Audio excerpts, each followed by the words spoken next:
Unit 5 Programming in C++ Concepts பார்த்துட்டு இருக்கோம். So string அப்படிங்கிற கான்செப்ட் தான் இப்போ பார்க்க போகிறோம். ஸ்ட்ரிங்ஸ் அப்படின்னு சொல்லி பார்க்கும்போது நம்மளுடைய டேட்டா டைப்பில் one of the primitive data டைப்பை தான், ப்ரிமிட்டிவ் இல்லைனா பில்டின் டேட்டா டைப்பை தான் நம்ம என்னென்னு சொல்லுவோம் அப்படின்னா ஸ்ட்ரிங் அப்படின்னு சொல்லி சொல்லுவோம். One of the data type தான் ஸ்ட்ரிங் அப்படின்னு சொல்லி சொல்லுவோம். கேரக்டர், ஃப்ளோட்டு, டபுள் இதெல்லாமே பார்த்தோம். ஸோ ஸ்ட்ரிங் கான்செப்ட்ஸ் மட்டும் பெண்டிங் இருந்தங்காட்டி இப்போ நான் உங்களுக்கு எடுக்கிறேன். ஓகேங்களா? ஸ்ட்ரிங் அப்படிங்கிறது ஒரு ஆப்ஜெக்ட்டு, அதை வந்து நம்ம ரெப்ரசன்ட் பண்ணுறத ஒரு சீக்வன்ஸ் ஆஃப் கேரக்டர்ஸில் நீங்கள் ரெப்ரசன்ட் பண்ணீங்க அப்படின்னா அதை நம்ம என்னென்னு சொல்லுவோம்னா ஸ்ட்ரிங் அப்படின்னு சொல்லுவோம். String is an object that represent. அது எப்படி வந்து ரெப்ரசன்ட் பண்ணுவோம் அப்படின்னா சீக்வன்ஸ் ஆஃப் கேரக்டர்ஸில் நம்ம ரெப்ரசன்ட் பண்ணுவோம். ஓகேங்களா? ஸோ அப்போ ஸ்ட்ரிங்கை வந்து நான் வந்து டிக்ளேர் பண்ணுறதுக்கு என்ன மாதிரியான சின்டாக்ஸ் அப்படின்னு சொல்லி பார்த்தீங்கன்னா டேட்டா டைப் ஸ்பேஸ் ஸ்ட்ரிங்கோட நேம் ஈக்குவல் டு நீங்கள் என்ன வேல்யூ அதில் அசைன் பண்ணணும்னு நினைக்கிறீங்களோ வித்தின் த டபுள் கோட்ஸ்குள்ளே நீங்கள் கொடுக்கணும். ஓகேங்களா?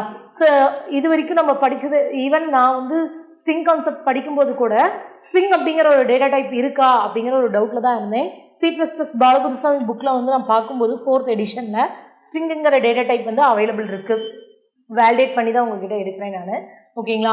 ஸோ ஸ்ட்ரிங் அப்படிங்கிறது ஒரு டேட்டா டைப்பே இருக்குது. நம்ம இது நாள் வரைக்கும் நம்ம டேரெக்டாக நம்மளுடைய ப்ரோக்ராமிங்கில் நான் யூஸ் பண்ணதில் மேபி நீங்கள் யூஸ் பண்ணியிருந்துருக்கலாம். கேரக்டர் அரேவாக தான் வந்து ஸ்ட்ரிங் வந்து நான் யூஸ் பண்ணியிருக்கேன் ப்ரோக்ராமிங்கில். பட் ஆனால் ஸ்ட்ரிங் அப்படிங்கிற ஒரு டேட்டா டைப் வந்து இருக்குது அப்படிங்கிறது எனக்கு C++ல் வந்து நான் இன்டெப்த்தாக படிக்கும்போது தான் வந்து எனக்கு தெரிஞ்சுது. ஓகேங்களா? ஸோ தெரியாதவங்க தெரிஞ்சுக்கோங்க. இதில் ஸ்ட்ரிங்கில் வந்து string space data type string space வந்து ஸ்ட்ரிங்கோட நேம், அதாவது நம்மளுடைய வேரியபிளோட நேம் ஈக்குவல் டு என்ன நீங்கள் அதில் வேல்யூஸ் வந்து ஸ்டோர் பண்ணுறீங்கன்னா அதை வித்தின் டபுள் கோட்ஸ்குள்ளே கொடுத்துக்குவீங்க. இங்கே அணுங்கிற நேமில் வந்து நான் கொடுத்துக்கிட்டேன். இதே கேரக்டரில் நம்ம கொடுப்போம் அப்படின்னா ஏ அப்படிங்கிற ஒரு ஸ்ட்ரிங்கோட நேமில் கேரக்டர் வந்து எத்தனை கேரக்டர் வந்து ஸ்டோர் பண்ணிக்கலாம்னு சொல்லியிருக்காங்க. 10 கேரக்டர்ஸ் வந்து ஸ்டோர் பண்ணிக்கிற மாதிரி கொடுத்துட்டு அதில் வந்து என்ன வேல்யூஸ் வந்து ஸ்டோர் ஆகிருக்கும், வெல்கம் அப்படிங்கிற ஒவ்வொரு ஸ்பேஸ்லேயும் ஒவ்வொரு வேல்யூ வந்து ஸ்டோர் ஆகும். ஸோ இந்த மாதிரி ஸ்ட்ரிங்கை வந்து நம்ம என்ன பண்ணிக்கலாம், டிஃபைன் பண்ணிக்கலாம். ஓகேங்களா? ஸோ இதுக்கு அடுத்தது என்னுடைய ஸ்ட்ரிங்கில் என்னென்ன மாதிரியான ஃபங்க்ஷன்ஸ் வந்து பண்ணிக்கலாம் அப்படின்னு சொல்லி பார்த்தீங்க அப்படின்னா நம்மளுடைய கன்கார்டினேஷன் ஆப்ரேஷன் வந்து பண்ணிக்கலாம். அதுக்கடுத்து அப்பண்ட் பண்ணிக்கலாம். ஸ்ட்ரிங்கோட லென்த் வந்து ஃபைண்ட் பண்ணிக்கலாம். 3 விதமான ஆப்ரேஷன்ஸ் வந்து நம்மளுடைய ஸ்ட்ரிங்கில் வந்து பண்ணிக்கலாம். ஸோ இதில் வந்து பார்த்திங்கன்னா நம்ம ஸ்ட்ரிங் மேனிபுலேஷன் வந்து நீங்கள் பண்ணுறீங்க அப்படின்னா ஹெடர் ஃபைலில் string.h அப்படிங்கிற ஹெடர் ஃபைலை வந்து இன்வோக் பண்ணணும். அப்படி இல்லை அப்படின்னா வெறும் ஸ்ட்ரிங்குன்னு மட்டும் கூட கொடுக்கலாம், .h கொடுக்காம. இல்லை அப்படின்னா நான் நேம் ஸ்பேஸ் வந்து யூஸ் பண்ணுறேன் அப்படின்னா std:\string அப்படின்னு சொல்லிட்டு கொடுத்துக்கலாம். ஓகேங்களா? ஸோ நெக்ஸ்ட்டு ஸ்ட்ரிங்கோட ஆப்ரேஷன் வந்து பார்த்திங்கன்னா கன்கார்டினேஷன், லென்த்து, அதுக்கு அடுத்தது வந்து பார்த்திங்கன்னா அப்பண்ட் ஆப்ரேஷன். 3 ஆப்ரேஷன் பண்ணிக்கலாம். கன்கார்டினேஷன் அப்படின்னா என்னென்னா 2 ஸ்ட்ரிங் இருக்குது அப்படின்னா அதை நம்ம 3rd ஸ்ட்ரிங்கில் கொண்டு போய் என்ன பண்ணிக்கலாம், ஸ்டோர் பண்ணிக்கலாம். ஃபார் எக்ஸாம்பிள் ஸ்ட்ரிங் 1ல் ஃபியூச்சர் அப்படின்னும் ஸ்ட்ரிங் 2ல் வந்து பார்த்தீங்கன்னா விஷன் அப்படின்னு சொல்லிட்டு நான் ஸ்ட்ரிங் டேட்டா டைப்பில் நான் என்ன பண்ணியிருக்கேன், டிக்ளேர் பண்ணியிருக்கேன். இதுதான் வந்து ஃபுல் நேம் அப்படிங்கிற ஸ்ட்ரிங் டேட்டா டைப்பில் ஒரு ஸ்ட்ரிங்கோட வேரியபிளை டிக்ளேர் பண்ணிவிட்டு ஸ்ட்ரிங் 1 + ஸ்ட்ரிங் 2 அப்படின்னு சொல்லி கொடுத்தீங்கன்னா இதனுடைய அவுட்புட் எப்படி இருக்கும் அப்படின்னு சொல்லி பார்த்தீங்கன்னா ஃபியூச்சர் விஷன் அப்படின்னு சொல்லிட்டு கம்பைண்ட் ஆகி உங்களுக்கு டிஸ்பிளே ஆகும். நடுவில் எனக்கு ஸ்பேஸ் வேணும் அப்படின்னா இந்த ப்ளஸ்க்கு பக்கத்தில் டபுள் கோட்ஸில் நீங்கள் என்ன பண்ணிக்கலாம், ஸ்பேஸஸ் மட்டும் டபுள் கோட்ஸ் இப்படி கொடுத்துட்டு அகைன் மறுபடியும் ப்ளஸ் கொடுத்தீங்கன்னா நடுவில் வந்து உங்களுக்கு ஸ்பேஸ் வந்து டிஸ்பிளே ஆகும். நீங்கள் எதுவுமே கொடுக்கலைன்னா உங்களுக்கு ஸ்பேஸ் வந்து டிஸ்பிளே ஆகாமல் ரெண்டுமே மெர்ஜ் ஆகி உங்களுக்கு டிஸ்பிளே ஆகும். ஓகேங்களா? ஸோ நெக்ஸ்ட் வந்து பார்த்தீங்க அப்படின்னா ஸ்ட்ரிங் லென்த்து கொடுத்துருக்கிற ஸ்ட்ரிங்கோட வேல்யூக்கு எவ்வளோ வந்து லென்த் வந்து இருக்குது அப்படிங்கிறது ஃபைன் பண்ணுறது தான் ஸ்ட்ரிங் லென்த் அப்படிங்கிறது. txt அப்படிங்கிறது ஸ்ட்ரிங்கோட நேமு. ஓகேங்களா? நான் வந்து ஸ்ட்ரிங் டேட்டா டைப்பில் வந்து டிக்ளேர் பண்ணியிருக்கேன். அதில் வேல்யூ வந்து ஃபியூச்சர் அப்படின்னு சொல்லிட்டு ஸ்டோர் பண்ணியிருக்கேன். இப்போ இதனுடைய txt அப்படிங்கிற இந்த டெக்ஸ்ட்டோட லென்த்தை வந்து ஃபைன் பண்ணுறதுக்கு txt.length மெத்தட் வந்து யூஸ் பண்ணுறேன். இந்த லென்த் மெத்தட் கொடுக்கும்போது இதனுடைய அவுட்புட் எப்படி வரும் அப்படின்னு சொல்லி பார்த்தீங்கன்னா ஆறுன்னு சொல்லிட்டு டிஸ்பிளே ஆகும், நியூமரிக்கல் வேல்யூவில் டிஸ்பிளே ஆகும். ஏன்னா லென்த் வந்து it returns the integer value. ஓகேங்களா? இதுக்கு அடுத்தது வந்து பார்த்தீங்கன்னா அப்பண்ட் மெத்தட் அப்படின்னா என்னென்னா இப்போ ஒரு கண்டென்ட் வந்து ஒரு பேஜில் வந்து இருக்குது. அந்த பேஜில் இருக்க கண்டென்ட்டை நான் டாக்குமெண்டேஷன் பண்ணுறேன்னு வச்சுக்கோங்க ப்ராஜெக்ட்டு. நான் பேஜ் 1ல் இருக்கிறத பேஜ் 2ல் வந்து கொண்டு வந்து ரெண்டையும் மெர்ஜ் பண்ணி கொண்டு வந்து ஒரே பேஜாக கொண்டு வரணும்னு நினச்சேன்னா பேஜ் 1ஐ நம்ம பேஜ் 2ல் வந்து என்ன பண்ணுவோம், அப்பண்ட் பண்ணுவோம். சேம் அதே மாதிரி இங்கே ஃபஸ்ட் நேம் லாஸ்ட் நேம்னு சொல்லிட்டு அடுத்து ஃபுல் நேம்னு சொல்லிட்டு 3 ஸ்ட்ரிங் டேட்டா டைப்பை டிக்ளேர் பண்ணிக்கிறோம். ஃபர்ஸ்ட் நேமில் வந்து ஃபியூச்சர் அப்படிங்கிற வேல்யூவும், செகண்ட் நேமில் வந்து லாஸ்ட் நேமில் வந்து விஷன் அப்படிங்கிற வேல்யூவும் ஸ்டோர் பண்ணியிருக்கோம். இதில் ஃபுல் நேமில் வந்து என்ன ஸ்டோர் பண்ணுறோம் அப்படின்னா எஃப் நேம் என்னது ஃபர்ஸ்ட் நேமில் என்ன இருக்குது ஃபியூச்சர் அப்படிங்கிறது வந்து ஸ்டோர் ஆயிடும். Dot up and half L நேமில் என்ன இருக்குது விஷனுங்கிறது இருக்குது. அப்போ ஃபியூச்சருங்கிறது வந்து ஆல்ரெடி பிரிண்ட் ஆகிட்டு விஷனுங்கிறத வந்து அதோட வந்து கம்பைன் பண்ணிக்கும். ஸோ இந்த மாதிரி என்னுடைய அப் அண்ட் ஆப்ரேஷன் வந்து நம்ம பர்ஃபார்ம் பண்ணிக்கலாம். ஓகேங்களா? ஸோ அப்போ இன்னைக்கு இப்போ பார்த்த கான்செப்ட் என்ன அப்படின்னு சொல்லி பார்த்தீங்கன்னா பில்டின் டேட்டா டைப்ஸில் வந்து இருக்கிறது ஸ்ட்ரிங்ஸு. இந்த ஸ்ட்ரிங்ஸுங்கிறது எதுக்கோசரம் யூஸ் பண்ணுறோம் அப்படின்னா சீக்வன்ஸ் ஆஃப் கேரக்டரை நான் ரெப்ரசென்ட் பண்ணுறதுக்கு நான் யூஸ் பண்ணுறது தான் ஸ்ட்ரிங்ஸ் அப்படிங்கிறது. இதனுடைய சின்டாக்ஸ் வந்து டேட்டா டைப் ஸ்பேஸ் ஸ்ட்ரிங்கோட நேமு. ஓகேங்களா? ஸோ இதுக்கு அடுத்தது ஈக்குவல் டு அதனுடைய வேல்யூ எது வேணாலும் நம்ம ஸ்டோர் பண்ணிக்கலாம். சீக்வன்ஸ் ஆஃப் கேரக்டர் யூஸ் பண்ணுறோம் அப்படின்னா கேரக்டர் டேட்டா டைப் கொடுத்து உங்களோட வேரியபிள் அரேயில் கொடுத்துட்டு சைஸை வந்து அரேயில் வந்து கொடுத்துட்டு ஈக்குவல் டு வேல்யூஸ் வந்து நம்ம ஸ்டோர் பண்ணிக்கலாம். இல்லை அப்படின்னா ஸ்ட்ரிங் அப்படின்னு சொல்லிட்டு டேரெக்டாக கொடுத்து ஸ்ட்ரிங்கோட நேம் ஈக்குவல் டு அதனுடைய வேல்யூஸை வந்து டேரெக்டாக நம்ம அசைன் பண்ணிக்கலாம். ஓகேங்களா? இதில் 3 ஆப்ரேஷன் வந்து பர்ஃபார்ம் பண்ணிக்கலாம். ஒன்று வந்து concatenation, second one length, third வந்து அப்பண்ட். கன்கார்டினேஷன் அப்படின்னா 2 ஸ்ட்ரிங்கை வந்து கம்பைன் பண்ணுறது. அதுக்கு அடுத்தது வந்து பார்த்திங்கன்னா லென்த் அப்படின்னா நீங்கள் கொடுத்துருக்கிற பர்டிகுலர் வேரியபிளில் நீங்கள் என்ன வேல்யூ ஸ்டோர் பண்ணி வச்சுருக்கீங்களோ அதை டிஸ்பிளே பண்ணுறது லென்த்தோட மெத்தடு.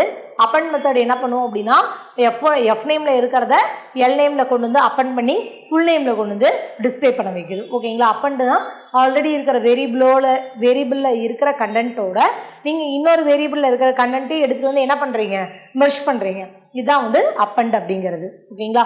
ஸோ இந்த 3 ஆப்ரேஷனும் நம்மளுடைய ஸ்ட்ரிங் ஃபங்க்ஷன்ஸ்குள்ளே நம்ம பார்த்துட்டோம். ஓகேங்களா? யூனிட் 5 ப்ரோக்ராமிங் இன் C++ கான்செப்ட்ஸ் பார்த்துட்ருக்கோம்.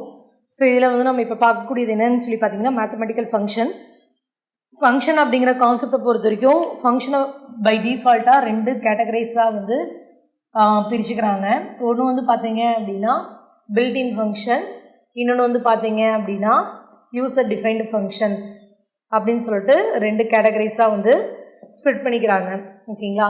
ஸோ இதில் வந்து பில்டின் ஃபங்க்ஷன் அப்படிங்கிறது என்ன அப்படின்னு சொல்லி பார்த்தீங்கன்னா நம்மளுடைய ஸ்ட்ரிங் ஃபங்க்ஷன்ஸு, அதுக்கப்புறம் வந்து பார்த்தீங்க அப்படின்னா இந்த மேத்தமேட்டிக்கல் ஃபங்க்ஷன்ஸு, அதுக்கப்புறமேட்டு வந்து பார்த்தீங்க அப்படின்னா ஜென்ரலாக கொடுக்குற மெத்தட்ஸ் இது எல்லாமே வந்து பார்த்திங்கன்னா பில்டின் ஃபங்க்ஷன்ஸ்குள்ளே வரும். ஃபார் எக்ஸாம்பிள் கொடுத்துருக்கிற வேல்யூ வந்து பார்த்திங்கன்னா டிஜிட் தானா அப்படின்னு கண்டுபிடிப்போம். Is digit, is alphanumeric, இந்த மாதிரிலாம் கண்டுபிடிப்போம். ஸோ இதெல்லாம் வந்து என்ன அப்படின்னு சொல்லி பார்த்தீங்கன்னா பில்டின் ஃபங்க்ஷன்னா என்னென்னா பை டிஃபால்ட்டாக நம்மளுடைய C++ எடிட்டர்லையே வந்து சேவ் பண்ணிக்க வச்சுருக்கக்கூடிய செட் ஆஃப் ஃபங்க்ஷன்ஸை வந்து நீங்கள் வந்து ஹெடர் ஃபைல் யூஸ் பண்ணி இன்வோக் பண்ணும்போது நீங்கள் என்ன ஸ்பெசிஃபிக்கான ஃபங்க்ஷன் கொடுக்குறீங்களோ அந்த ஃபங்க்ஷனுக்குண்டான பர்ஃபார்மன்ஸ் வந்து நடக்கும். ஓகேங்களா? ஸோ இதெல்லாமே நம்ம என்னென்னு சொல்லுவோம் அப்படின்னு சொல்லி பார்த்தீங்கன்னா பில்டின் ஃபங்க்ஷன்ஸ் அப்படின்னு சொல்லி சொல்லுவோம். ஸோ நெக்ஸ்ட் ஒன்று வந்து பார்த்திங்கன்னா யூசர் டிஃபைன் ஃபங்க்ஷன்ஸ். பிஃபோராக நம்ம பார்த்தோம் இல்லைங்களா? ஃபார் எக்ஸாம்பிள் மேக்ஸ் அப்படின்னு சொல்லிட்டு ஃபங்க்ஷனு, மின் அப்படின்னு சொல்லிட்டு ஃபங்க்ஷனோட நேம் போட்டு ஆர்குமெண்ட்ஸ் பாஸ் பண்ணுறது, அதில் எவ்வளோ நம்பர் ஆஃப் பேராமீட்டர்ஸ் வேணாலும் நம்ம மென்ஷன் பண்ணிக்கிறது. இது எல்லா ஃபங்க்ஷனும் வந்து பார்த்திங்கன்னா யூசர் டிஃபைன் ஃபங்க்ஷன். ப்ரீவியஸ் செஷனில் பார்த்தது எல்லாமே user define function. String function last செஷனில் பார்த்தது வந்து நம்மளுடைய பில்டின் ஃபங்க்ஷன். ஓகேங்களா?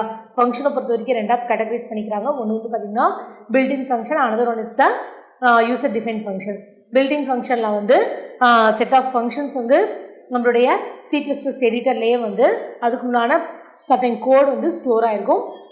நீங்கள் அந்த ஃபங்க்ஷனை வந்து இன்வோக் பண்ணும்போது அதுக்கு தகுந்த மாதிரியான பர்ஃபார்மன்ஸ் வந்து நம்மளுக்கு கிடைக்கும்.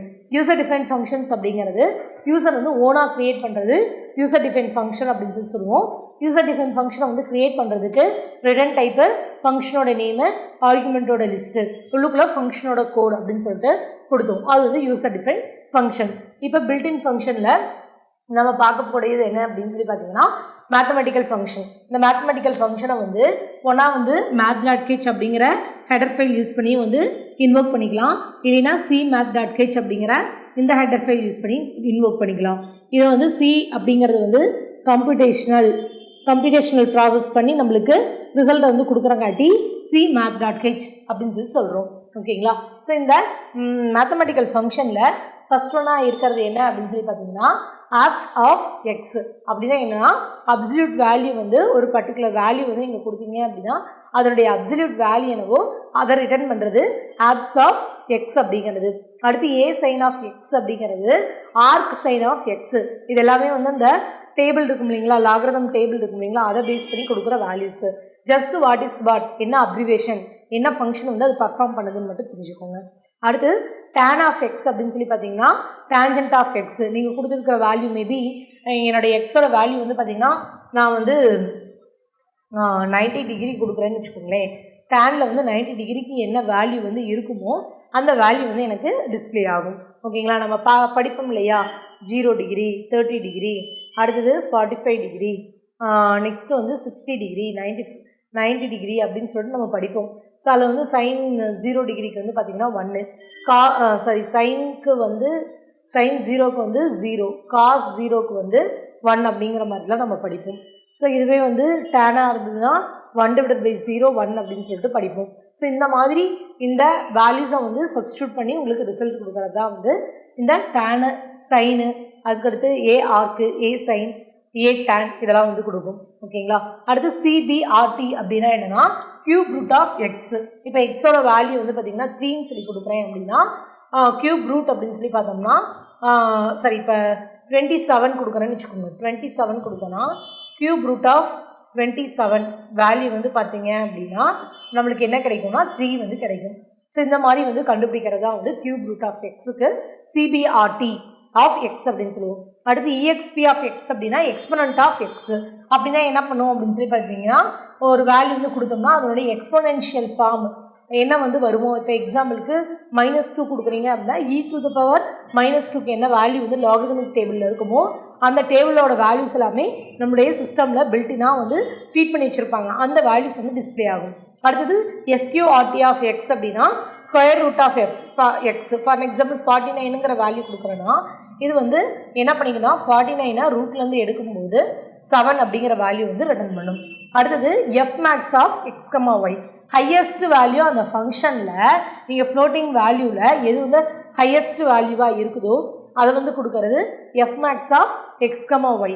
எஃப்மின் ஆஃப் எக்ஸ், ஒய்னா லோவஸ்ட் வேல்யூ அந்த ஃப்ளோட்டிங் பாயிண்ட் வேல்யூஸில் எது இருக்குதோ அதை வந்து கொடுக்கறது.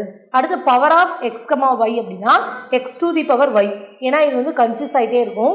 ஃபஸ்ட்டு வேல்யூ வந்து பேஸ் வேல்யூவாகவும் நெக்ஸ்ட் வேல்யூ வந்து பவர் வேல்யூவாகவும் வச்சுக்கோங்க. ஃபார் எக்ஸாம்பிள் எக்ஸோட வேல்யூ வந்து எனக்கு 3, ஒய்யோட வேல்யூ வந்து 2ன்னு கொடுக்குறீங்கன்னு வச்சுக்கோங்களேன். 3⁻2 9ன்னு சொல்லிட்டு ஆன்சர் வரும். ஓகேங்களா, 3/2 6ன்னு போடக்கூடாது, தப்பு. 3 × 3 9 அப்படின்னு சொல்லிட்டு ரிசல்ட் கொடுக்கணும். அடுத்து மின் ஆஃப் எக்ஸ், ஒய் அப்படின்னா இப்போ எக்ஸாம்பிளுக்கு மின் ஆஃப் நான் வந்து 5,3 அப்படின்னு கொடுக்கணும்னா இதனுடைய ரிசல்ட் வந்து 3ன்னு கிடைக்கும். அதே மாதிரி மேக்ஸ் ஆஃப் நான் வந்து 10,15 அப்படின்னு சொல்லி கொடுக்குறேன் அப்படின்னா இதனுடைய ரிசல்ட் வந்து எனக்கு 15ன்னு சொல்லிட்டு ரிசல்ட் கொடுக்கும். ஸோ அந்த கொடுத்துருக்கிற வேல்யூஸில் இன்டீஜர் வேல்யூஸில் எது லோவஸ்ட் எது ஹையஸ்ட்னு கண்டுபிடிக்கிறதுக்கு லோவஸ்ட் வேல்யூ கண்டுபிடிக்கிறதுக்கு மின்னும் ஹையஸ்ட் வேல்யூ கண்டுபிடிக்கிறதுக்கு மேக்ஸும் வந்து யூஸ் ஆகுது. Next round of x. Round of x அப்படின்னா என்னென்னா இது வந்து என்ன பண்ணும் அப்படின்னு சொல்லி பார்த்தீங்கன்னா உங்களுடைய வேல்யூ வந்து ரவுண்ட் பண்ணும். ரவுண்ட் பண்ணும்போது என்ன மாதிரியான வேல்யூஸ் வந்து பார்க்கும் அப்படின்னு சொல்லி பார்த்தீங்கன்னா இப்போ எக்ஸாம்பிளுக்கு 5.3 கொடுக்குறாங்க அப்படின்னு சொல்லி பார்த்தீங்கன்னா எக்ஸோட வேல்யூ வந்து 5.3 இருந்தது அப்படின்னா நம்மளுக்கு ரவுண்ட் ஆஃப் 5.3 அப்படின்னு சொல்லி பார்க்கும்போது ரிசல்ட் வந்து 5ன்னு கொடுக்கும். இதே ரவுண்ட் ஆஃப் 5.8 அப்படின்னு சொல்லி கொடுத்தீங்கன்னா ரவுண்ட் ஆஃப் வேல்யூ வந்து 6ன்னு கிடைக்கும். இது என்ன பண்ணும் அப்படின்னு சொல்லி பார்த்தீங்கன்னா உங்களுக்கு 0.5க்கு அதிகமாக இருந்ததுன்னா 1 ஆட் பண்ணிக்கும். 0.5க்கு கம்மியாக இருந்தது அப்படின்னா அந்த வேல்யூவை ஆஸ் இட் இஸ் அப்படின்னு சொல்லிட்டு போட்டுக்கும். ஃபார் எக்ஸாம்பிள் 5.3ன்னு சொல்லி இருக்கும்போது இந்த 0.3ங்கிறது எனக்கு 0.5 விட எப்படி இருக்குது, கம்மியாக இருக்குது. அதனால் இந்த ஹோல் வேல்யூ 5.0ங்கிறது வந்து டிஸ்பிளே ஆகும். ஓகேவா, ஸோ இதே வந்து இதில் வந்து பார்த்திங்கன்னா 0.08ங்கிறது 0.5 விட அதிகமாக இருக்குது. அதிகமாக இருக்கிறங்காட்டி 5 அப்படிங்கிற வேல்யூவோட 1 ஆட் பண்ணி 6ங்கிற வேல்யூ வந்து எனக்கு என்ன பண்ணும், ரிசல்ட்டில் வந்து கொடுக்கும். இந்த 3 தான் இருக்கிறதுலே ரொம்ப ரொம்ப இம்பார்ட்டன்ட். இதிலிருந்து கொஷின் கேட்கறதுக்குள்ளான சான்சஸ் பாசிபிலிட்டிஸ் ஜாஸ்தி. ஓகேங்களா, ஸோ நெக்ஸ்ட் வந்து பார்த்திங்கன்னா ceil of x. Ceil of x என்ன பண்ணும் அப்படின்னு சொல்லி பார்த்தீங்கன்னா கொடுத்துருக்கிற வேல்யூ வந்து ரவுண்டட் பண்ணி உங்களுக்கு ஹையஸ்ட் வேல்யூ கொடுக்கும். ஃபார் எக்ஸாம்பிள் சீல் ஆஃப் 5.2 கொடுக்குறேன் அப்படின்னா 6ங்கிற வேல்யூ டிஸ்பிளே ஆகும். சீல் ஆஃப் 7.3 அப்படிங்க கொடுத்தீங்கன்னா 8ங்கிற வேல்யூ டிஸ்பிளே ஆகும். சீல் ஆஃப் 7.9ன்னு கொடுத்தீங்கன்னா கூட 8ங்கிற வேல்யூ தான் டிஸ்பிளே பண்ணும். நான் இதை எப்படி ஞாபகம் வச்சுக்குவேன் அப்படின்னு சொல்லி பார்த்தீங்கன்னா, ரவுண்ட் ஆஃப் வந்து தெரியும் பை டிஃபால்ட்டாகவே நம்மளுக்கு. என்னது நம்ம மேக்ஸ்லாம் படிப்போம் இல்லைங்களா, ஸ்கூல் மேத்தமெட்டிக்ஸ்லாம் வந்து நம்ம படிப்போம். அப்ராக்சிமேட்டாக நம்ம அந்த வேல்யூ வந்து போடுறதுக்கு 0.5க்கு அதிகமாக இருந்ததுன்னா ஹோல் வேல்யூவோட 1 ஆட் பண்ணிக்குவோம். 0.5க்கு கம்மியாக இருந்ததுன்னா ஹோல் வேல்யூ என்ன இருக்கோ அதை அப்படியே வந்து போட்டுக்குவோம். ஓகேங்களா, இது வந்து round off value. Ceil value அப்படின்னா என்னென்னா இருக்கிறதுலே ஹையஸ்ட் வேல்யூ கொடுக்கும். இதை வந்து நான் எப்படி ஞாபகம் வச்சுக்குவேன் அப்படின்னு சொல்லி பார்த்தீங்கன்னா, ஒரு ஹவுஸ் இருக்குதுன்னு வச்சுக்கோங்க. இந்த ஹவுஸில் மேலே வந்து நம்மளுக்கு சீலிங்குன்னு சொல்லுவோம் இல்லைங்களா. சீல்னால் என்னது, இப்போ ஃபேன் போடுதுன்னு வைங்களே, சீல்னால் மேலே இருக்குதுன்னு அர்த்தம் இல்லையா. நம்மளுடைய சீல்னால் வந்து மேலே இருக்குது, ஒரு கட்டடத்தோட அந்த மேலே இருக்கிற ரூஃபை தான் நம்ம சீல் அப்படின்னு ஞாபகம் வச்சுக்குவோம். அப்படி சீலுன்னு இருந்ததுன்னா மேலே இருக்கிற வேல்யூ, அப்படின்னா இதில் ஹையஸ்ட் வேல்யூ என்னவோ அந்த வேல்யூ எடுத்துக்கணும் அப்படின்னு நான் ஞாபகம் வச்சுக்குவேன். இதே வந்து நம்ம ஃப்ளோர் அப்படின்னு சொல்லிட்டு பார்த்தோம் அப்படின்னா, ஃப்ளோர் வேல்யூ வந்து எதை ரிட்டர்ன் பண்ணோம் அப்படின்னு சொல்லி பார்த்தீங்கன்னா, லோவஸ்ட் டவுன்வர்ட்ஸ் வேல்யூ வந்து ரிட்டர்ன் பண்ணும். இப்போ எக்ஸாம்பிளுக்கு வந்து பார்த்தீங்கன்னா, ஃப்ளோர் ஆஃப் 5.2 அப்படின்னு கொடுத்தீங்கன்னா 5 தான் டிஸ்பிளே ஆகும். ஃப்ளோர் ஆஃப் 8.9ன்னு கொடுத்தீங்கன்னா கூட 8 தான் டிஸ்பிளே ஆகும். அப்போ ஃப்ளோர்னால் இங்கே கீழே இருக்கிறது, அப்போ கீழேனா தரை இல்லையா. அப்போ இருக்கிறதுலே வந்து ஹோல் வேல்யூ என்ன இருக்குதோ அந்த கொடுக்கறதுல நம்ம லீஸ்ட் வேல்யூவாக நம்ம எடுத்துக்குவோம். இந்த ஹோல் வேல்யூ என்ன இருக்கோ அந்த ஹோல் வேல்யூவை மட்டும் தான் எடுத்துக்குவோம். அந்த ஃப்ராக்ஷன் பார்ட்டை நம்ம கன்சிடர் பண்ண மாட்டோம். இந்த மாதிரி வந்து ஞாபகம் வச்சுக்கோங்க, ரொம்ப ஈஸியாக இருக்கும் சரிங்களா. ஸோ அப்போ இந்த 3 தான் வந்து ரொம்ப ரொம்ப இம்பார்ட்டன்ட்டு. என்னென்ன அப்படின்னு சொல்லி பார்த்தீங்கன்னா, round off method, ceil method, அதுக்கப்புறமேட்டு என்னது floor method. Round off method வந்து ஆஸ் யூஷுவல் நம்மளோட மேத்தமெட்டிக்ஸில் பார்க்குறது 0.5க்கு அதிகமாக இருந்தது அப்படின்னா +1, 0.5 விட கம்மியாக இருந்தது அப்படின்னா அந்த வேல்யூவை வந்து நம்ம ஆஸ் இட் இஸ் அப்படியே இந்த ஹோல் வேல்யூ எடுத்து போட்டுக்குவோம். சீல்னால் என்ன பண்ணுவோம்னா அப்பர் வேல்யூவை பார்க்கும். 7.2ன்னு சொல்லி கொடுத்தீங்க அப்படின்னா சீலில் எனக்கு வேல்யூ என்ன கொடுக்கும் அப்படின்னா 8ங்கிறத கொடுக்கும். இதே ஃப்ளோரில் வந்து இதே 7.2 வந்து கொடுத்தீங்க அப்படின்னா எனக்கு என்ன வேல்யூ வந்து கொடுக்கும், டவுன்லோட் வேல்யூ 7 வந்து கொடுக்கும். இதே 7.9ன்னு கொடுத்தீங்கனாலும் 7 தான் கொடுக்கும். ஸோ இந்த மாதிரி என்னுடைய வேல்யூஸை வந்து நான் எப்படி வந்து நான் கொடுத்தேன் அப்படின்னா எந்த மாதிரி வேல்யூ கிடைக்குதுங்கிற மேனிப்புலேஷன் வந்து கண்டிப்பாக வந்து தெரிஞ்சிருக்கணும். இதுதான் வந்து ரொம்ப ரொம்ப இம்பார்ட்டன்ட். ஸோ ஒன்ஸ் அகைன் நான் மறுபடியும் ரீகால் பண்ணுறேன்.